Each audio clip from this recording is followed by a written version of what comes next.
Mga pagbasa ng mga salita ng makapangyarihang Diyos. Paglalantad sa mga Antikristo.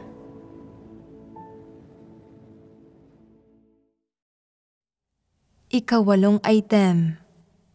Hinihimok nila ang iba na sa kanila lang magpasakop, hindi sa katotohanan o sa Diyos. Ikalawang bahagi. Minsan, may isang taong lihim na inabuso ang mga handog sa Diyos na isang seryosong problema. Hindi ito isang ordinaryong pagsalangsang. Problema ito sa kanyang kalikasang diwa. Nang nakipag-ugnayan siya sa mga walang pananampalataya habang pinangangasiwaan ang ilang usapin, patuloy siyang nagpakitang gilas para isipin ng mga tao na mayroon siyang pera at kapangyarihan. Dahil dito, hiningi ng mga tao na humiram ng pera sa kanya. Hindi lang sila hindi tinanggihan ng taong ito, nangako pa talaga siyang magpapahiram sa kanila ng pera at pagkatapos ay ginawa ito sa pamamagitan ng paggamit ng mga mapanlinlang na taktika laban sa sambahayan ng Diyos. May seryosong problema ang taong ito. Sa gayong kalaking bagay, dapat kang mag-ulat sa itaas at ipaliwanag ang mga katunayan. Hindi mo maaaring pakitunguhan ang mga tao gamit ang mga handog sa Diyos para sa kapakanan ng iyong sariling kredito at pride. Ganyan pangangasiwaan ng isang makatwirang tao na may takot sa Diyos na puso ang gayong mga usapin kapag nakatagpo niya ang mga ito. Subalit iyon ba ang ginagawa ng mga Antikristo? Bakit sila tinatawag na mga Antikristo? Dahil wala silang kahit katiting na may takot sa Diyos na puso. Ginagawa nila ang gusto nila, itinutulak ang Diyos, ang katotohanan, at ang mga salita ng Diyos sa likod ng kanilang isipan. Wala talaga silang tunay na pagpapasakop sa Diyos, subalit mas pinahahalagahan ang mga sarili nilang interes, sarili nilang kasikatan, pakinabang at katayuan. Gumagamit sila ng mga mapanlinlang na paraan para ilihis ang mga lider at manggagawa ng iglesia, at sa gayon ay nagpapahiram ng pera sa mga walang pananampalataya. Pera ba nila ito? Sa ilang salita lang, ipinahihiram nila ito. Hindi ba't iyon ay pagre-regalo mula sa mga handog sa Diyos? Ito ay isang bagay na ginagawa ng mga Antikristo at may ilang aktwal na nakagawa na ng gayong mga bagay. Para magawa nila ang gayong bagay, malamang sa mapangahas, lubhang mapagmataas, at medyo mapanlinlang din ang disposisyon nila. Maliwanag din na hangal sila, mas hangal pa sa hangal. Tiyak na mapapahamak sila sa sarili nilang mga pakana. Sabihin mo sa akin, paano dapat pangasiwaan ang gayong mga tao? Dapat silang patalsikin. Iyon na iyon? Pagpapatalsik? Sino ang pupuno sa mga kawalan? Dapat silang pagbayari ng bayad pinsala at pagkatapos ay patalsikin. Hindi ba't walang pakundangan ang mga Antikristo para magawa ang gayong bagay? Paano sila naiiba sa arkanghel? Walang kahihiyang sasabihin ng arkanghel na, "Ako ang gumawa ng langit at lupa at lahat ng bagay. Akin ang sangkatauhan para kontrolin." Niyuyurakan at ginagawa nitong tiwali ang sangkatauhan ayon sa kalooban nito. Sa oras na nakuha na ng isang Antikristo ang kapangyarihan, sasabihin niyang, "Dapat kayong maniwala lahat sa akin at sumunod sa akin. Ako ang namumuno rito at nasa akin ang huling salita. Dumulog kayo sa akin para sa lahat ng bagay at dalhin ninyo sa akin ang pera ng iglesia. Sinasabi ng ilang tao na, bakit dapat naming ibigay sa iyo ang pera ng iglesia? At sinasabi ng Antikristo na, ako ang leader. Karapatan kong pangasiwaan ito. Dapat kong pamahalaan ang lahat, pati na ang mga handog. At pagkatapos, pinamumunuan niya ang lahat. Walang pakialam ang mga Antikristo sa kung anong mga problema o paghihirap mayroon ang mga kapatid sa buhay pagpasok ng mga ito, o kung anong mga aklat ng mga sermon at mga salita ng Diyos ang kulang sa mga ito. Ang mahalaga sa kanila ay kung sino ang may hawak ng pera ng iglesia para sa pag-iingat, at kung magkano nito ang mayroon, at kung paano ito ginagamit. Kung nagtatanong ang itaas tungkol sa kalagayan ng pananalapi ng iglesyang iyon, hindi lang nila hindi ibibigay ang pera ng iglesia. Hindi nga rin nila hahayaang malaman ng itaas ang mga katunayan. Bakit hindi nila gagawin iyon?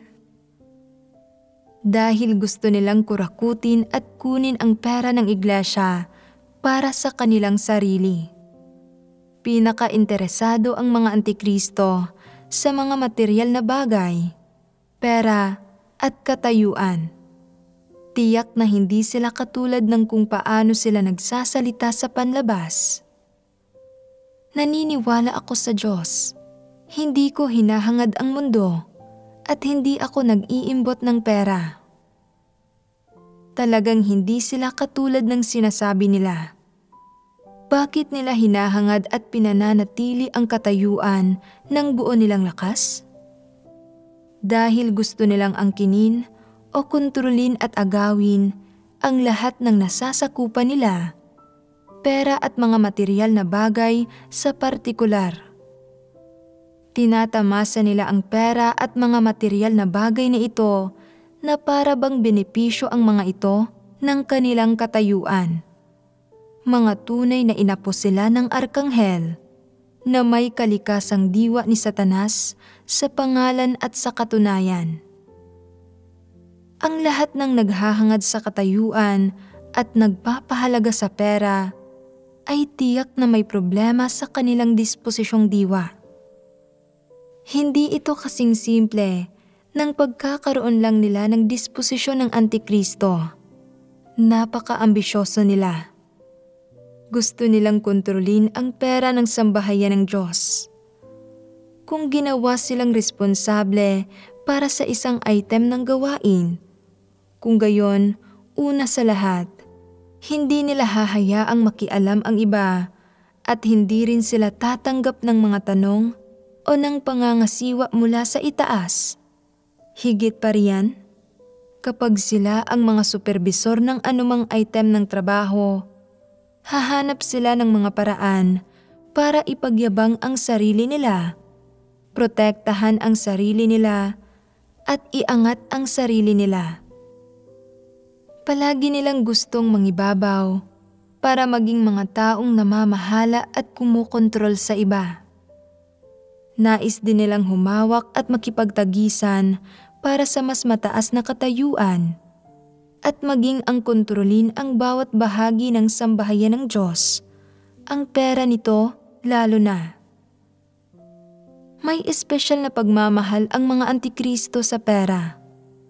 Kapag nakikita nila ito, nagliliwanag ang kanilang mga mata. Sa kanilang isipan, palagi silang nag-iisip tungkol sa pera at nagsusumika para dito. Ang lahat ng ito ay mga palatandaan at senyales ng mga Antikristo. Kung makikipagbahaginan ka ng katotohanan sa kanila o susubukang malaman ang tungkol sa kalagayan ng mga kapatid, nagtatanong ng gayong mga tanong gaya ng kung ilan sa kanila ang mahina at negatibo, Ano ang mga resultang nakukuha ng bawat isa sa kanila sa kanilang tungkulin? At sino sa kanila ang hindi nababagay sa kanilang tungkulin? Hindi magiging interesado ang mga antikristo. Subalit pagdating sa mga handog sa Diyos, ang halaga ng pera, sino ang nag-iingat nito, kung saan ito itinatago, ang mga passcode nito, at iba pa, ito ang pinakamahalaga sa kanila. May pambihirang kaalaman ang antikristo sa mga bagay na ito. Alam niya ang mga ito tulad ng likod ng kanyang kamay. Tanda rin ito ng isang antikristo. Pinakamahusay ang mga antikristo sa pagsasalita ng mga salitang kaaya-ayang pakinggan, subalit hindi sila gumagawa ng aktwal na gawain. Sa halip, palagi silang abala sa pag-iisip ng tungkol sa paggamit ng mga handog sa Diyos. Sabihin mo sa akin, hindi ba't immoral ang mga antikristo? Wala talaga silang pagkatao. Mga dyablo sila sa bawat aspekto. Sa kanilang gawain, palagi nilang ipinagbabawal ang pakikialam, pagtatanong, at pangangasiwa ng iba. Ito ang ikatlong pag-uugali na ipinapakita ng ikawalong pagpapamalas ng mga antikristo. Ilang panahon na ang nakalipas, isang iglesia sa isang bansa ang bumili ng isang gusali at kinailangan itong ayusin, at nagkataon lang na ang leader ng iglesia sa bansang iyon ay isang antikristo na hindi pa nagpapakita ng kanyang tunay na kulay. Gumamit ang antikristo na iyon ng isang tao na hindi masyadong nakikilala ng sinuman para sa mga renobasyon, at walang nakaalam kung anong uri ng relasyon mayroon siya rito. Bilang resulta, sinamantala ng masamang taong iyon ang sitwasyon, at maraming pera na hindi dapat nagastos ang nasayang sa mga pagsasaayos. May ilang magagamit na kasangkapan na kasama sa bahay na tinanggal lahat at pinalitan ng mga bago. Ang mga tinanggal na lumang kasangkapan ay ibinenta ng masamang taong iyon para sa pera. Hindi naman talaga sira ang mga ito. Magagamit pa rin ang mga ito. Pero gumastos ang masamang taong iyon ng karagdagang halaga ng pera sa pagbili ng mga bago para kumita ng pera para pagsamantalahan ang sitwasyon. Alam ba ng antikristo ang mga bagay na ito? Alam niya. Bakit kung gayon, pinahintulutan niya itong kumilos sa ganoong paraan? Dahil marahil mayroon silang abnormal na relasyon. May ilang tao na nakakita sa problema at nagpaplanong balikan at suriin ang konstruksyon para makita kung paano ito umuusad. Sa sandaling sinabi nilang titingnan nila ang konstruksyon, nag-alala at nabalisa ang antikristong iyon at nagsabing, Hindi pa dumarating ang taning. Walang sino man ang pinahihintulutang tumingin. Napakalakas ng reaksyon niya. Napakasensitibo. May nangyayari ba sa loob nito? Tinalakay ng mga taong iyon na ngayon ay medyo naalarma ang usapin. Hindi ito maaari. Hindi niya tayo pahihintulutang tingnan ang konstruksyon. Tiyak na may issue rito. Kailangan nating tingnan ang lugar. Subalit, hindi pa rin hinayaan ng antikristo na makita ito hanggang sa nakatakdang matapos ang gawain. Sabihin mo sa akin, hindi ba't magulo ang isip ng mga taong iyon? Ang katunayang hindi pinahintulutan ng antikristo na makita ang konstruksyon ay nagpapatunay na may nangyayari. Kinailangan nilang magmadali para iulat ito sa itaas o sama-sama siyang tanggalin o sapilitang balikan at tingnan ang konstruksyon. Iyon ay kanilang responsibilidad. Kung hindi nila kayang akuin ang responsibilidad na iyon, nangangahulugan iyon na sila ay mga duwag na walang kwenta at walang kakayahan. Ang mga walang kakayahang duwag na iyon ay hindi nagpursige. Hindi ito isang issue sa sarili nilang mga bahay, kaya ipinagsawalang bahala nila ito. Ganyan sila kamakasarili at kairesponsable. At nang matapos ang gawain, nakita ko sa isang video na may problema. Anong problema ang nakita ko? May isang mesa sa gitna ng isang silid para sa kumperensya at sa paligid nito ay mga upuang gawa sa balat tulad ng mga ginagamit sa magagarang opisina. Ang mga upuang inuupuan ko ay pawang mga regular na upuan. Kaya dapat bang gumamit ang mga regular na taong iyon ng magagarang bagay? Hindi. Iyon ang uri ng mga kasangkapang inilagay ng dalawang iyon at ang mga tao roon ay nasiyahang umupo sa mga upuang iyon. Sa sandaling natuklasan ko ang problema, tinawag ko ang salbahing iyon at sinimulang imbestigahan ang issue. Saan man, sa bawat silid, ibinunyag ng pagsisiyasat ang napakaraming issue at ang napakalaking kawalang pinansyal. Magagamit pa ang ilan sa mga orihinal na kasangkapan sa bahay, subalit hinakot at ibinenta ang mga ito ng masamang taong iyon para pagkakitaan ang mga ito. Higit pa roon, kumita siya nang binili niya ang mga mamahalin at bagong kasangkapang iyon at saka naglagay siya ng ilang kagamitan na wala dapat sa isang iglesia. Ginawa ito ng masamang taong iyon nang hindi kumukonsulta sa sino man. Nang ginawa niya ito, alam ba ng Antikristo ang tungkol dito? Malamang na alam niya. Araw-araw siyang nagtungo sa lugar ng paggawa at nang makita ito, wala siyang ginawang ulat, kundi hinayaan ang pagwawaldas nito. Ang lakas ng loob. Mananampalataya ba siya ng Diyos? Pagkatapos ng 20 taon ng pananampalataya sa Diyos, ganito siya kasuklam-suklam at gumawa ng isang bagay na gaya niyon. Anong uri siya ng tao? Hindi siya tao.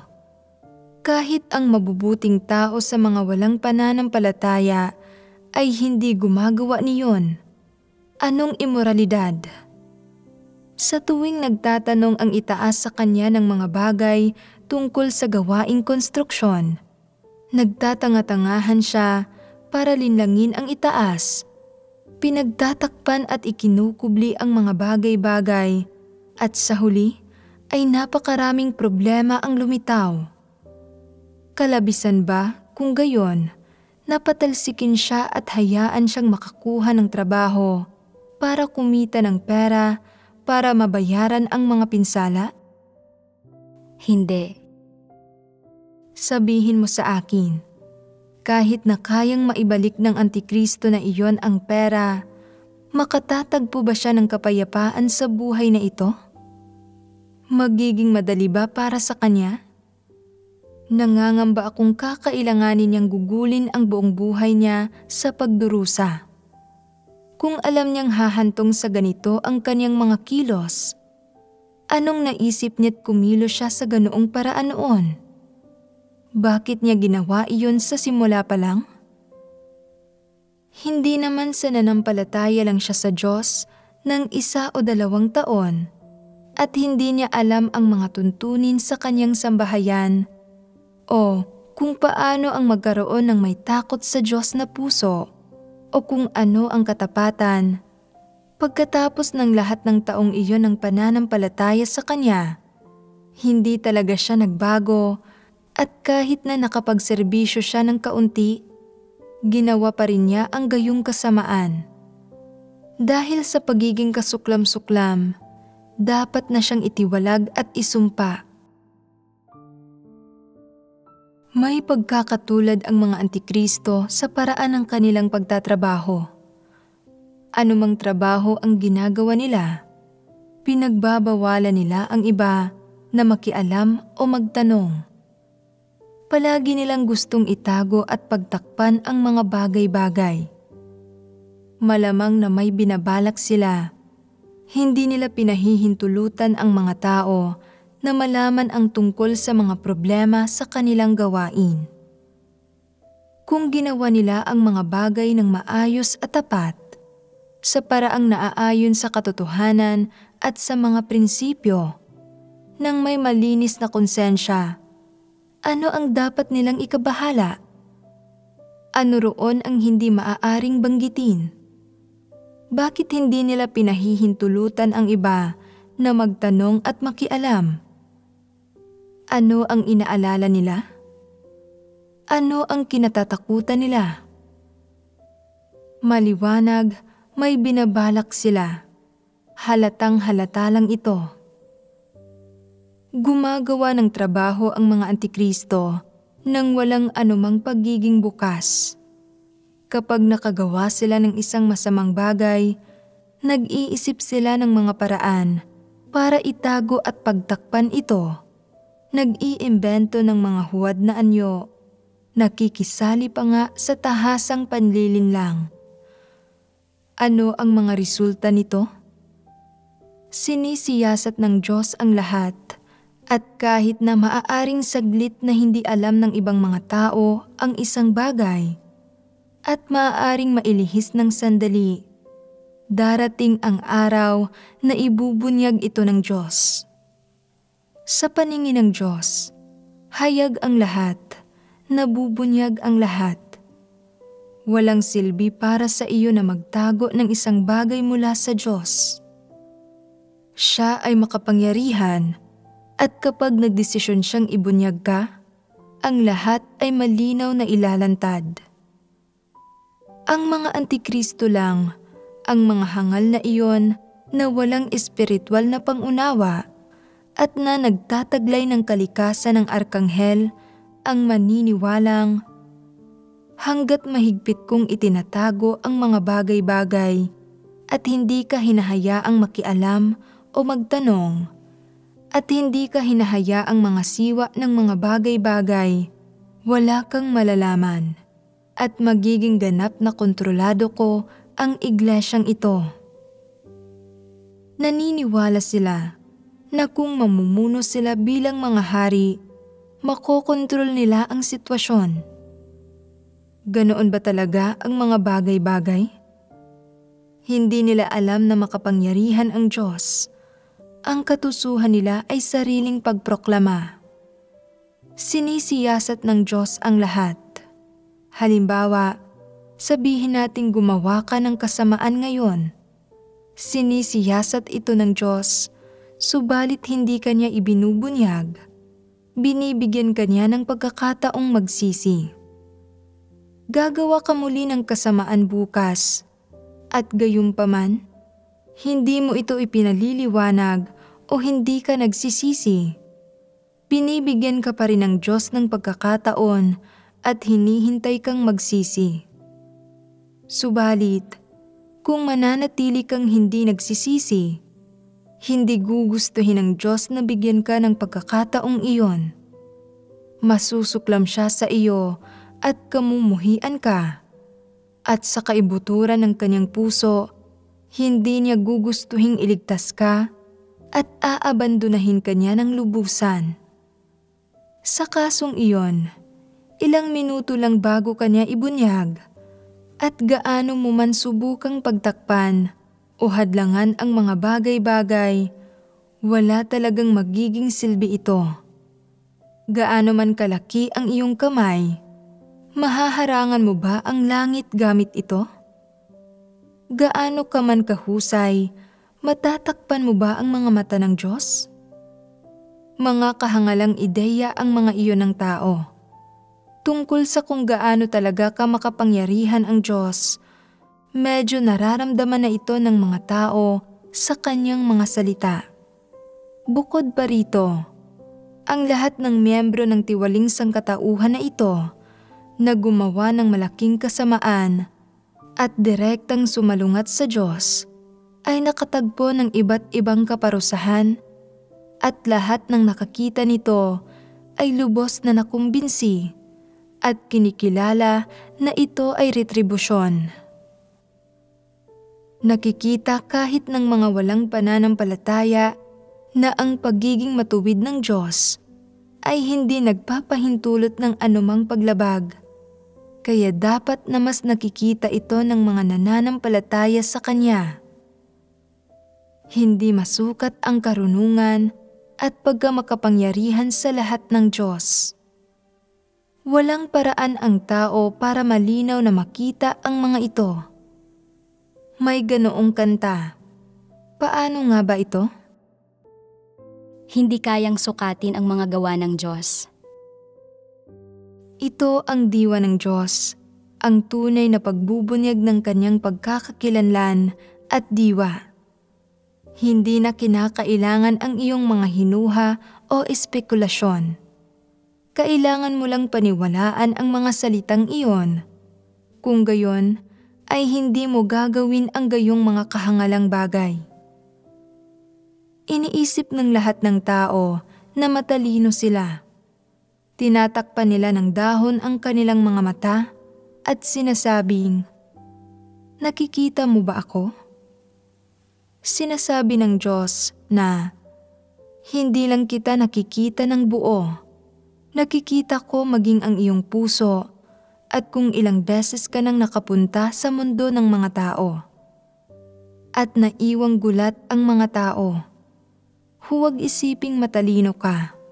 Huwag isiping, hindi alam ng Diyos ang tungkol dito at hindi niya alam ang tungkol dyan.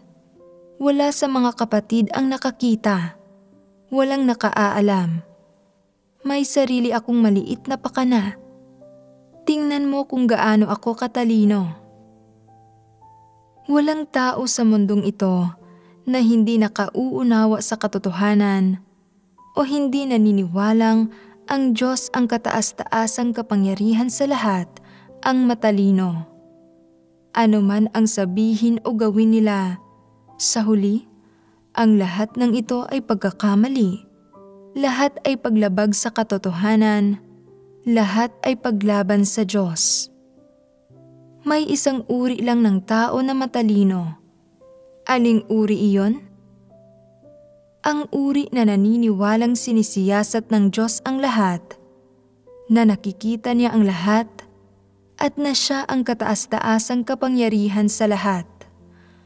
Napakatalino ng ganoong mga tao dahil sa lahat ng kanilang ginagawa ay mapagpasakop sila sa Diyos.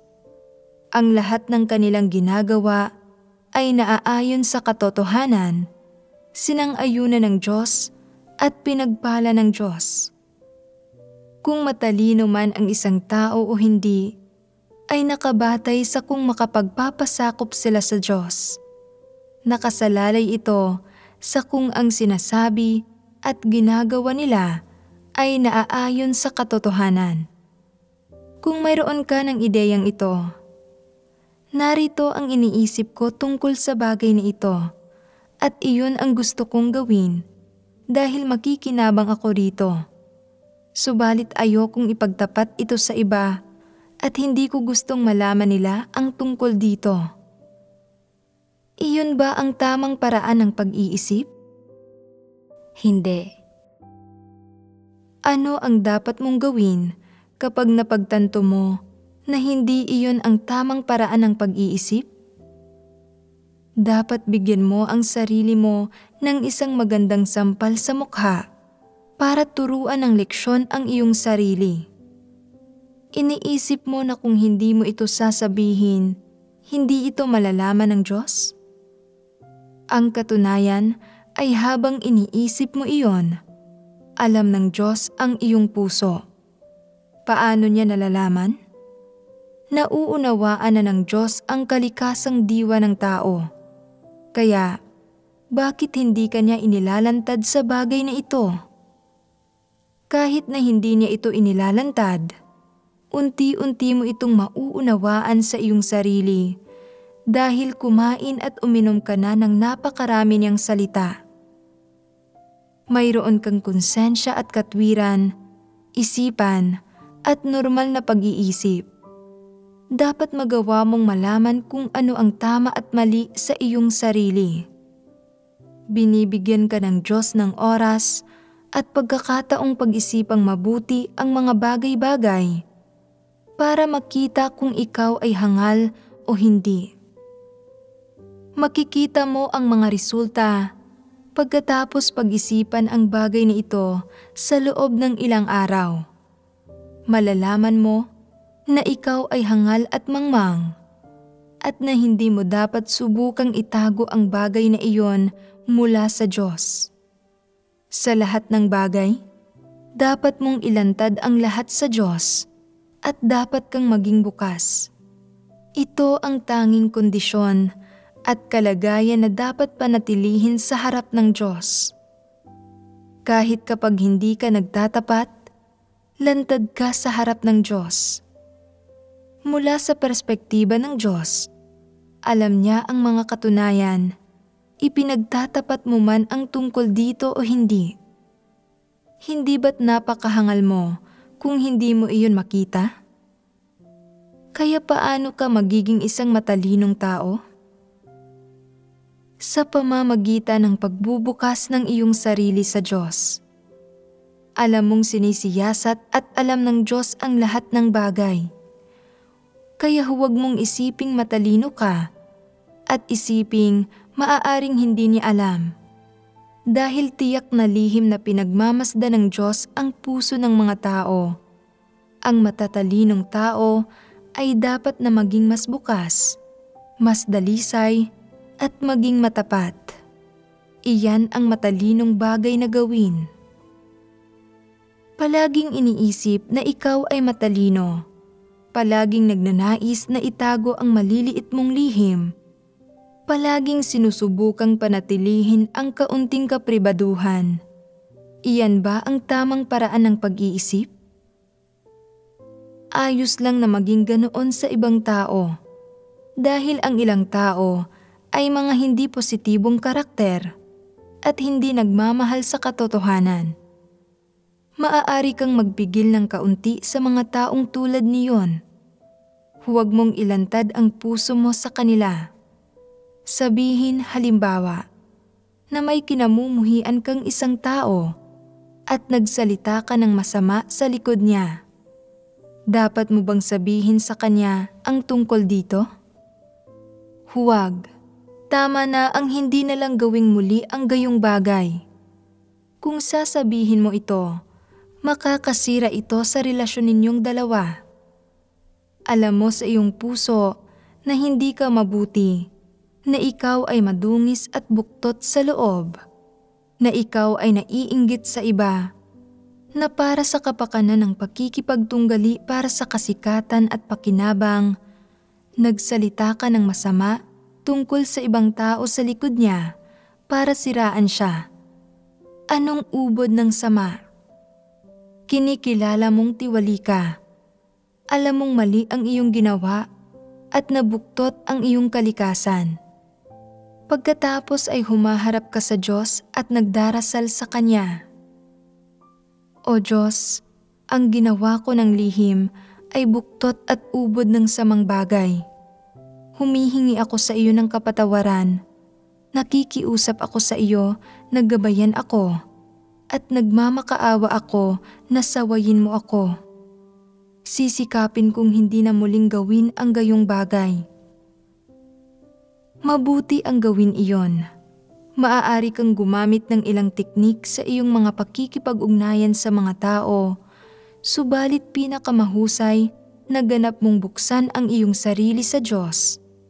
At kung nagkikimkim ka ng mga layunin at gumagamit ng mga diskarte, magkakaproblema ka.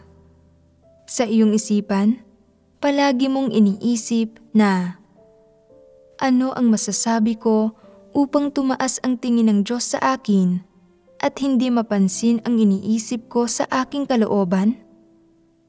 Ano ang tamang dapat sabihin?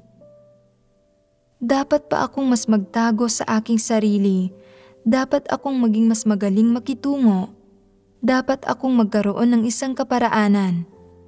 Sa oras na iyon, marahil ay tataas na ang tingin ng Diyos sa akin. Iniisip mo ba na hindi malalaman ng Diyos kung palagi kang nag-iisip ng ganyan? Alam ng Diyos ang anumang iniisip mo. Nakapapagod mag-isip ng ganyan. Higit na mas madali ang magsalita ng tapat at tunay, at ginagawa nitong mas madali ang iyong buhay. Sasabihin ng Diyos na ikaw ay tapat at dalisay, na bukas ang iyong puso, at iyan ay isang kahalagahang walang hanggan. Kung mayroon kang hayag na puso at isang matapat na saloobin, kahit pa may mga pagkakataong mapapalayo ka at kikilos ng may pagkahangal, sa Diyos, hindi ito isang pagsalangsang.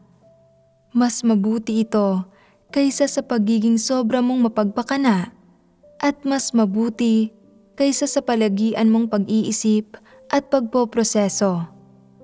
May kakayanan ba ang mga antikristo sa mga bagay na ito? Wala silang kakayanan. Ang lahat ng tumatahak sa landas ng mga antikristo ay mga taong may disposisyon ng isang antikristo, at ang tinatahak ng mga taong may disposisyon ng antikristo ay ang landas ng mga antikristo. Gayunpaman, may kaunting pagkakaiba sa pagitan ng mga taong may disposisyon ng antikristo at mga antikristo. Kung ang isang tao ay may disposisyon ng antikristo at tatahakin ang landas ng mga antikristo, hindi agad iyon nangangahulugan na siya ay isang antikristo. Subalit, kung hindi siya magsisisi at hindi niya kayang tumanggap ng katotohanan, maaari siyang maging isang antikristo. May pag-asa at pagkakataon pa rin para sa mga tao na tumatahak sa landas ng mga antikristo na magsisi dahil hindi pa sila nagiging mga antikristo. Kung gumagawa sila ng maraming uri ng masamang bagay at kinlasipika bilang isang antikristo, at sa gayon ay pinaalis at pinatalsik kaagad, hindi na sila magkakaroon pa ng pagkakataong magsisi.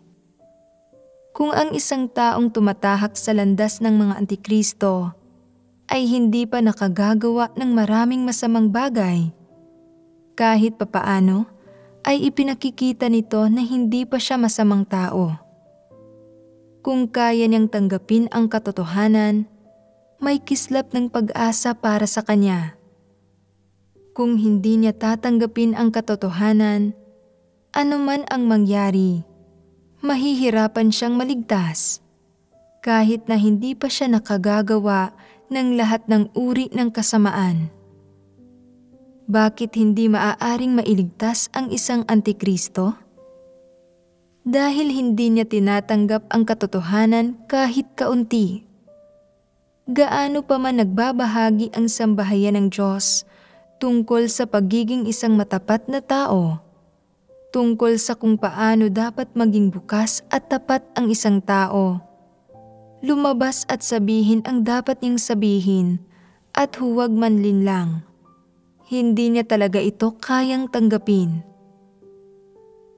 Pakiramdam niya palagi na nalulugi ang mga tao sa pagiging matapat at nakahangalan ang magsabi ng katotohanan.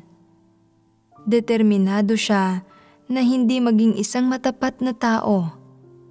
Ito ang kalikasan ng mga antikristo na tutol sa katotohanan at namumuhi rito. Paano maliligtas ang isang tao kung hindi niya tinatanggap kahit kaunti ang katotohanan? Kung kayang tanggapin ng isang taong tumatahak sa landas ng mga antikristo ang katotohanan. May malinaw na pagkakaiba sa pagitan niya at ng isang antikristo. Ang lahat ng antikristo ay mga taong hindi tumatanggap ng kahit katiting na katotohanan.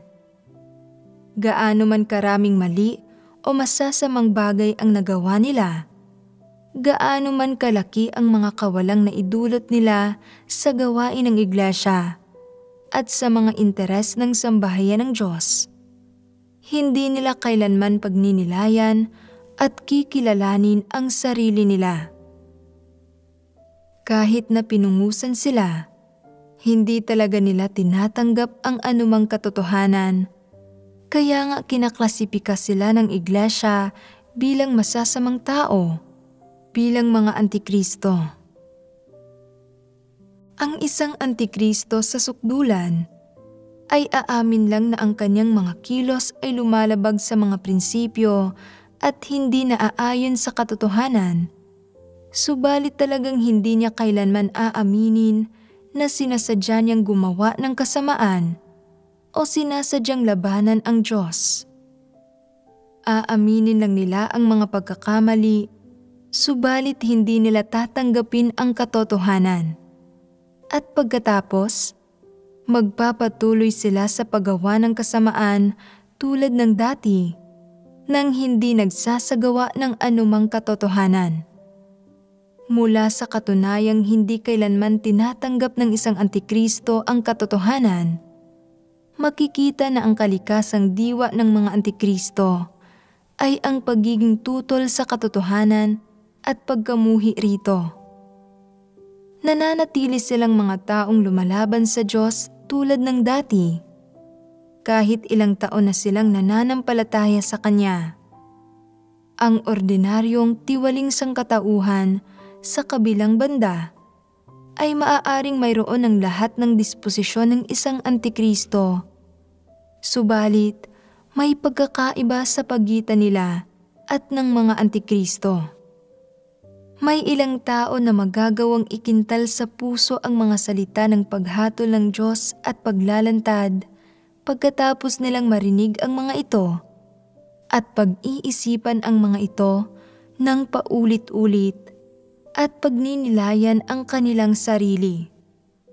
Pagkatapos ay maaari nilang mapagtanto na ito nga ang disposisyon ng antikristo kung gayon. Ganito ang tumahak sa landas ng mga antikristo. Kay seryosong isyu nito, mayroon ako ng mga kalagayan at pag-uugaling iyon. Mayroon akong ganoong uri ng diwa. Ako ang ganoong uri ng tao. Pagkatapos ay isinasaalang-alang nila kung paano nila maaaring iwaksi ang disposisyong iyon ng antikristo at tunay na magsisi, at sa gayon, maaari nilang itakda ang kanilang kalooban sa hindi pagtahak sa landas ng mga antikristo. Sa kanilang trabaho at buhay, sa kanilang saloobin sa mga tao, mga pangyayari, at mga bagay at sa atas ng Diyos, mapagninilayan nila ang sarili nilang mga kilos at pag-uugali kung bakit hindi sila makapagpasakop sa Diyos, kung bakit sila ay palaging namumuhay sa isang satanikong disposisyon, kung bakit hindi sila makapaghimagsik laban sa laman at kay Satanas. At kaya, magdarasal sila sa Diyos at tatanggapin ang kanyang paghatol at pagkastigo at magsusumamo sa Diyos na iligtas sila mula sa kanilang tiwaling disposisyon at mula sa impluwensya ni Satanas. Na may determinasyon silang gawin ito ay nagpapatunay na kaya nilang tanggapin ang katotohanan. Nagbubunyag din sila ng isang tiwaling disposisyon at kumikilos ayon sa kanilang sariling kalooban. Ang kaibahan ay na ang isang antikristo ay hindi lang may mga ambisyon at pagnanais na magtatag ng isang independenteng kaharian. Hindi rin nila tatanggapin ang katotohanan, anuman ang mangyari. Ito ang matinding kahinaan ng Antikristo. Kung sa kabilang banda, ang isang tao na may disposisyon ng Antikristo ay kayang tumanggap ng katotohanan at magdasal sa Diyos at sumandig sa Kanya, at kung nais niyang iwaksi ang tiwaling disposisyon ni Satanas at natahakin ang landas ng paghahangad sa katotohanan, sa mga anong paraan na ang panalangin iyon at ang determinasyong iyon ay magiging kapaki-pakinabang sa kanyang buhay pagpasok? Kahit papaano ay magiging dahilan ito para pagnilayan niya ang kanyang sarili at kilalanin ang kanyang sarili habang ginagawa niya ang kanyang tungkulin at gamitin ang katotohanan sa paglutas ng mga problema. Sa gayon ay magagawa niya ang kanyang tungkulin ng kasiyasiya.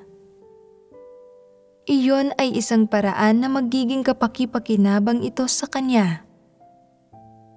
Higit pa riyan, sa pagsasanay na ibinibigay sa kanya ng paggawa ng kanyang tungkulin, magagawa niyang humakbang sa landas ng paghahangad sa katotohanan.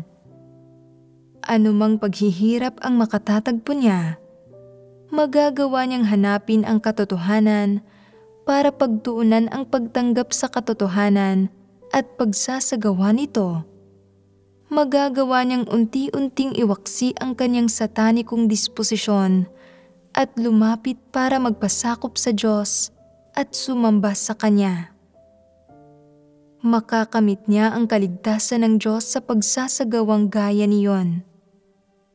Ang mga taong may disposisyon ng Antikristo ay maaaring magbunyag ng katiwalian paminsan-minsan at maaari pa rin silang magsalita at kumilos para sa interes ng kanilang kasikatan, pakinabang at katayuan sa kabila ng kanilang sarili, at maaari pa rin nilang gawin ang mga sarili nilang kalooban.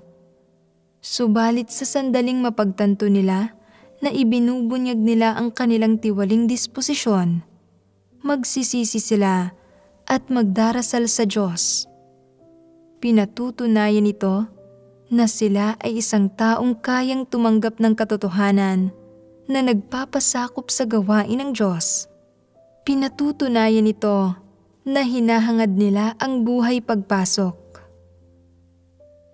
Gaano man karaming taon ang naranasan ng gayong tao o gaano man kalaki ang katiwalian na kanyang ibinubunyag, sa huli ay magagawa niyang matanggap ang katotohanan at makapasok sa katotohanang realidad. Siya ay isang taong nagpapasakop sa gawain ng Diyos.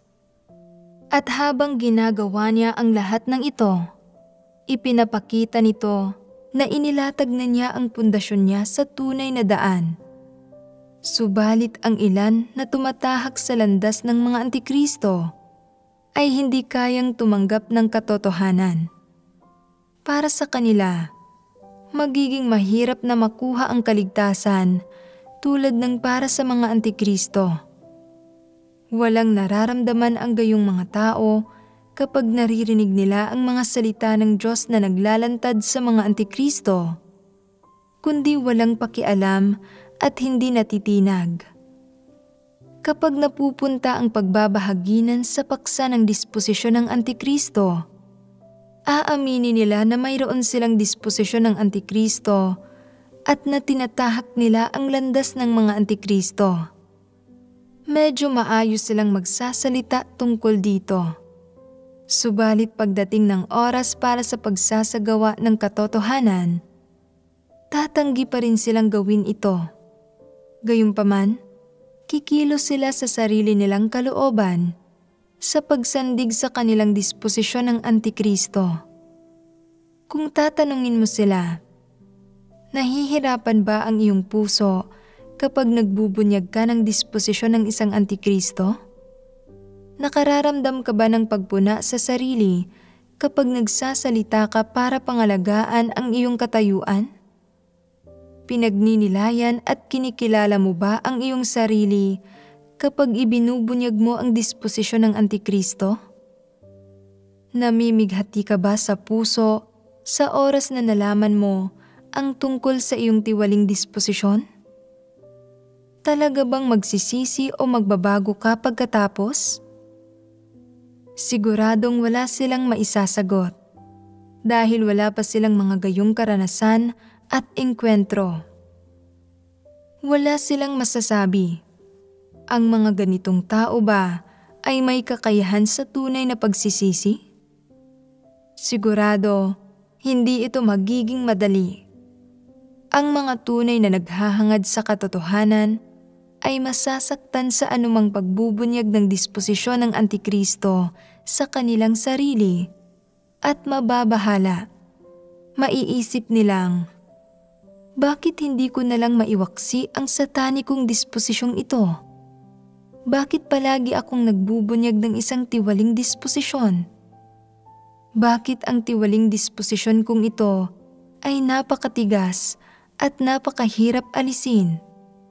Bakit napakahirap pumasok sa katotohanang realidad? Ipinapakita nito na mababaw ang kanilang karanasan sa buhay at na hindi pa nila talaga masyadong nalulutas ang kanilang tiwaling disposisyon. Iyon ang dahilan kung bakit ang labanan sa kanilang puso ay nagngangalit ng husto kapag may nangyayari sa kanila at kung bakit pinapasan din nila ang bigat ng pagdurusang iyon. Bagaman may determinasyon silang iwaksi ang kanilang satanikong disposisyon, siguradong hindi nila magagawa nang wala ang pakikibakang iyon laban dito sa kanilang puso. At ang kalagayan ng pakikibakang iyon ay tumitindi araw-araw. At habang lumalalim ang kaalaman nila sa kanilang sarili at nakikita nila kung gaano sila katiwali, mas lalo silang nananabik sa katotohanan at mas lalo itong pinakaiingatan at magagawa nilang tanggapin at isagawa ang katotohanan ng walang patid habang kinikilala ang kanilang sarili at ang kanilang tiwaling disposisyon. Unti-unting lalago ang kanilang tayog at ang kanilang buhay disposisyon ay magsisimulang tunay na magbago. Kung patuloy nilang susubukang dumana sa ganitong paraan, ang mga bagay ay bubuti ng bubuti, taon-taon, at sa huli, magagawa nilang mapagtagumpayan ang laman at maiwaksi ang kanilang katiwalian para maisagawa ang katotohanan ng madalas at makamit ang pagpapasakop sa Diyos. Hindi madali ang buhay pagpasok. Tulad lang ito ng pagsagip sa isang taong malapit ng mamatay. Ang responsibilidad na maaaring tuparin ng isang tao ay ang pagbabahagi sa katotohanan, pagsuporta sa kanya, pagtustos para sa kanya o pagpupungos sa kanya. Kung matatanggap at makapagpapasakop siya rito, may pag-asa para sa kanya. Maaaring swertehin siyang makatakas at hindi na aabot sa kamatayan ang mga bagay-bagay. Subalit kung tatanggi siyang tanggapin ang katotohanan at walang alam tungkol sa kanyang sarili, nasa panganib siya. May ilang Antikristo na lumilipas ang 1 o 2 taon pagkatapos maitiwalag nang hindi nakikilala ang kanilang sarili at hindi kinikilala ang kanilang mga pagkakamali. Sa gayong kaso, wala nang natitirang tanda ng buhay sa kanila at patunay iyon na wala na silang pag-asang maligtas.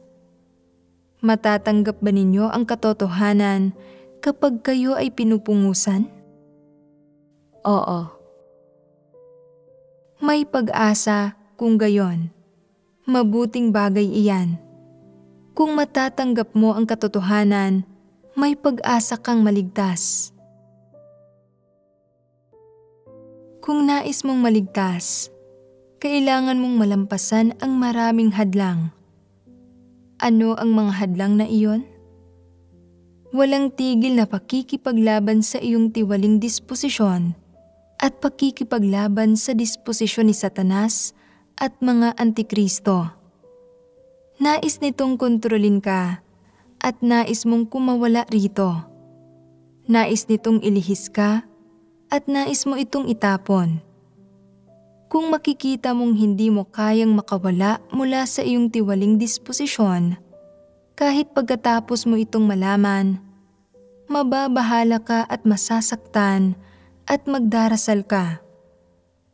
Minsan, kapag nakikita mo na ilang panahon na ang lumipas at hindi ka pa rin nakakawala sa pagkontrol ng disposisyon ni Satanas, mararamdaman mong wala na itong pag-asa. Subalit hindi ka susuko at mararamdaman mong hindi ka maaaring magpatuloy na sobrang negatibo at nasisiraan ng loob na kailangan mong patuloy na lumaban. Sa proseso ng pagganap ng isang tungkulin at sa proseso ng pagdanas sa gawain ng Diyos, may iba't ibang panloob na tugon ang mga tao ayon sa mga antas. Sa madaling sabi, ang mga may buhay ay ang mga naghahangad sa katotohanan at patuloy silang nagbabago sa loob.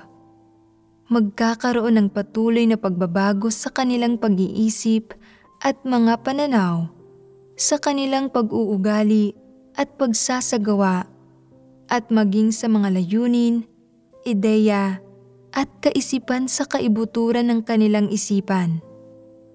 Higit pa rito, mas malinaw nilang matutukoy kung ano ang tama at kung ano ang mali, at kung anong mga maling bagay ang nagawa nila, at kung ang ilang paraan ng pag-iisip ay tama o mali, at kung ang ilang pananaw ay naaayon sa katotohanan, at kung ang mga prinsipyo sa likod ng pagkilos ay naaayon sa mga layunin ng Diyos, at kung sila ay isang taong nagpapasakop sa Diyos, isang taong nagmamahal sa katotohanan. Ang mga bagay na ito ay unti-unting magiging lalong malinaw sa kanilang puso. Sa anong pundasyon kung gayon, itinayo ang pagkamit ng mga resultang ito? Ang pundasyon ng pagsasanay at pagpasok sa mga katotohanan habang inuunawa nila ang mga ito. Bakit ba hindi talaga kaya ng mga antikristo na magkamit ng pagbabago? Wala ba silang kakayahang unawain ang katotohanan? Wala. Kaya nila itong unawain, subalit hindi nila ito isinasagawa at hindi nila ito isinasagawa kapag naririnig nila ito. Maaaring nauunawaan at tinatanggap nila ito bilang doktrina, subalit maisasagawa ba nila ang mga bahaging iyon ng mga doktrina at regulasyon na nauunawaan nila? Hindi. Hindi kahit kaunti. Kahit puwersahin mo sila, kahit magpakapagod sila sa pagsisikap, hindi pa rin nila maisasagawa ang mga ito. Kaya naman sa kanila, ang pagpasok sa katotohanan ay nananatiling walang hanggang kawalan. Gaano man karami ang maaaring sabihin ng isang antikristo tungkol sa pagiging isang matapat na tao, gaano man kalaki ang kanilang mga pagsisikap, hindi pa rin sila makagawa ng isang matapat na pahayag. At gaano man sila nagsasalita tungkol sa pagpapakita ng pagsasaalang-alang sa mga layunin ng Diyos, hindi pa rin nila bibitiwan ang kanilang mga makasarili at ubod ng samang motibasyon. Kumikilos sila mula sa makasariling pananaw. Kapag may nakikita silang mabuting bagay, isang bagay na magiging kapaki-pakinabang sa kanila, sasabihin nila, "Ibigay mo ito rito, akin ito." Sinasabi nila ang anumang magiging kapaki-pakinabang sa kanilang katayuan at ginagawa nila ang anumang magiging kapaki-pakinabang sa kanilang sarili. Ito ang diwa ng mga antikristo. Maaaring sa isang saglit ng matinding damdamin, maramdaman nilang naunawaan na nila ang kaunting katotohanan. Nagkakaroon sila ng sigasig at sumisigaw sila ng ilang slogan. Kailangan kong magsagawa at magbago at palugurin ang Diyos. Subalit pagdating ng panahon para isagawa ang katotohanan, ginagawa ba nila ito? Hindi nila ginagawa. Ano man ang sabihin ng Diyos, gaano man karaming katotohanan at katunayan ang ipinangangaral niya, kasama ng anumang bilang ng mga tunay na halimbawa, hindi nito maaantig ang isang antikristo at hindi rin ito mababago ang kanyang ambisyon. Ito ay isang katangian at isang tanda ng isang antikristo. Talagang hindi lang sila magsasagawa ng anumang katotohanan. Kapag nagsasalita sila ng maayos, ito ay para marinig ng iba. At gaano man kaayos sila magsalita, isang anyo lang ito ng magarbo at hungkag na pananalita. Teorya ito sa kanila. Paano ba talaga pinoposisyon ng gayong mga tao ang katotohanan sa kanilang puso? Ano ang sinabi ko na sa iyo na kalikasang diwa ng isang antikristo? Pagkamuhi sa katotohanan. Tama iyan. Kinamumuhian nila ang katotohanan. Naniniwala sila na ang kanilang pagiging buktot, ang kanilang pagkamakasarili at pagiging ubod ng sama, ang kanilang pagmamataas, ang kanilang kalupitan, ang kanilang pang-aagaw ng katayuan at kayamanan, at ang kanilang pagkontrol sa iba ay ang pinakamataas na katotohanan, ang pinakamataas na pilosopiya, at walang ibang kasing taas gaya ng mga bagay na iyon. Kapag nakakuha sila ng katayuan at kaya nilang kontrolin ang mga tao, magagawa nila ang anumang naisin nila at ang lahat ng kanilang ambisyon at pagnanais ay maaari ng makamit. Ito ang pinakalayunin ng isang antikristo. Ang mga antikristo ay tutol sa katotohanan at namumuhi rito. Posible ba para sa iyo na gawin ang isang taong tutol sa katotohanan na tanggapin ito at isagawa ito? Ang paggawa niyon ay katumbas ng pagpapaakyat sa baka sa isang puno o ng pagpapakain ng dayami sa isang lobo. Hindi ba't paghingi iyon ng imposible sa kanya? Minsan ay makikita mo ang isang lobo na pumapasok sa isang kawan para makasama roon ang mga tupa. Gumagamit ito ng panlilinlang. Naghihintay ng pagkakataon nitong kainin ang mga tupa. Hindi kailanman magbabago ang kalikasan nito. Gayun din, ang pagkakaroon ng isang antikristo na nagsasagawa ng katotohanan ay katumbas ng pagkakaroon ng isang lobo na kumakain ng dayami at inaabandona ang instinto nitong kumain ng tupa. Imposible ito. Karniboro ang mga lobo. Kumakain ang mga ito ng tupa. Kumakain ang mga ito ng lahat ng uri ng hayop. Iyon ang kalikasan ng mga ito at hindi ito mababago. Kung sinasabi ng isang tao na, "Hindi ko alam kung ako ay isang antikristo," subalit sa tuwing naririnig kong ibinabahagi ang katotohanan, nag-aalab sa galit ang aking puso at namumuhi ako rito. At kung sino man ang pupungo sa akin, mas lalo ko siyang kamumuhian. Antikristo ba ang taong iyon? Sinasabi ng isang tao na, kapag nangyayari sa iyo ang mga bagay-bagay, kailangan mong magpasakop at hanapin ang katotohanan. At sinasabi ng unang taong iyon, magpasakop, mukha mo. Tumigil ka sa pagsasalita. Anong uri ng bagay iyon? Pagiging mainitin ng ulo ba ito? Anong disposisyon ito? Pagkamuhi sa katotohanan. Ni hindi niya matitiis ang usapan tungkol dito, at sa sandaling magbahagi ka ng katotohanan, sumasambulat ang kanyang kalikasan at ipinakikita niya ang kanyang tunay na anyo. Ayaw niyang makarinig ng anumang pagbanggit tungkol sa paghahanap sa katotohanan o pagpapasakop sa Diyos. Gaano katindi ang pag-ayaw niya? Kapag narinig niya ang gayong usapan, nagagalit siya. Nawawala ang kanyang pagkamagalang, hindi siya natatakot na ipakita ang tunay niyang pagkatao.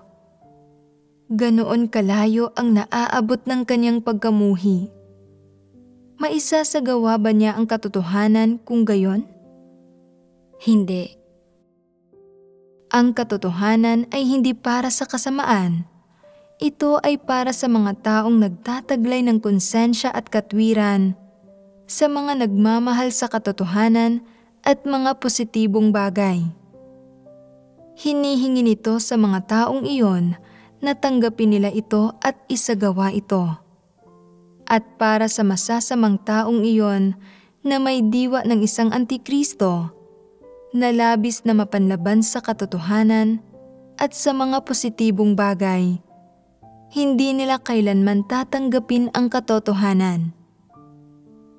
Gaano karaming taon man silang nananampalataya sa Diyos, gaano karaming sermon man ang kanilang naririnig, hindi nila tatanggapin o isasagawa ang katotohanan.